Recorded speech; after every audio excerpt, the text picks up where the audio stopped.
So Catholics are expressing their views about the mark of the beast on social media, and that's what this video is chiming in on. So in the book of Revelation, there are two beasts, one representing the Antichrist and another representing the anti-church, that arise in opposition to Christ's bride, the church, and opposition to Christ. The Antichrist actually perversely emulates Jesus Christ, but without having his spirit. So there are two verses here in Revelation 13, 16, and 17.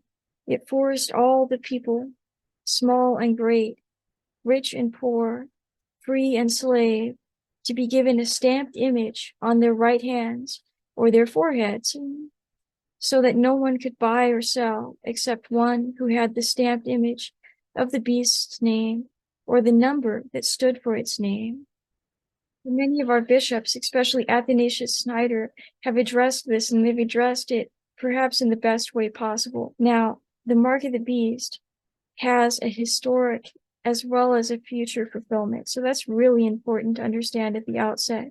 The book of Revelation is not something that's about history that's already been fulfilled in its full sense. It's about the past, the present, and the future. So here, what are they talking about? Well, many people think that this is an actual image that's stamped onto someone's head, but the broader context of the book of Revelation and the broader context of the Christian tradition actually says that this is a type of spiritual mark.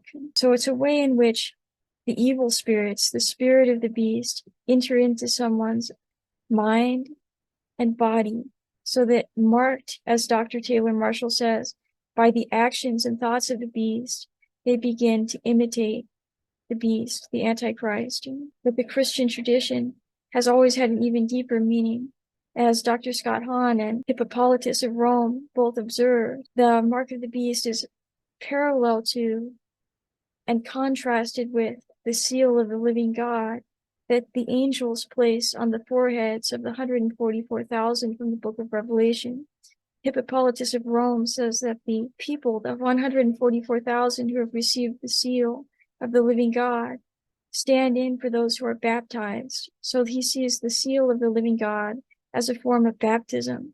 And numerous bishops have identified this connection that's already present in the tradition, but is sometimes harder to research, the connection between the mark of the beast and Christian baptism, in that the mark of the beast is actually a perverse imitation of Christian baptism. So some speculate that when the sacrifices were offered before the, quote, high priest of the Roman Empire, the Roman emperor, they would take some of the sacrifice and rub it on their hand or their forehead. And this creates like a sacramental link that we can identify with our current practice of confirmation, except in a perverse way. But on a deeper level, when we look to how we should apply the book of Revelation today, we need to look at the tactics that the beast uses. So the beast is focused on cutting off individual professing Christians from their source of income and security if they do not participate in the beast system. And that's where some people, and I think rightly so, have identified the parallel or the similarity here between a certain medical procedure that you have to have done in your arm and not being able to go to college, not being able to step out of your house, not being able to apply for the type of job that you may have been trained for. That is indeed, as Athanasius Schneider says, a precursor to the mark of the beast. So let's just close this video with a short quote from Athanasius's interview. He says, quote, "I think that God will reward these people with many spiritual gifts," meaning those who refuse the prefiguration to the mark of the beast. Quote, "if they choose to live a poorer life rather than cooperate with the fetal industry.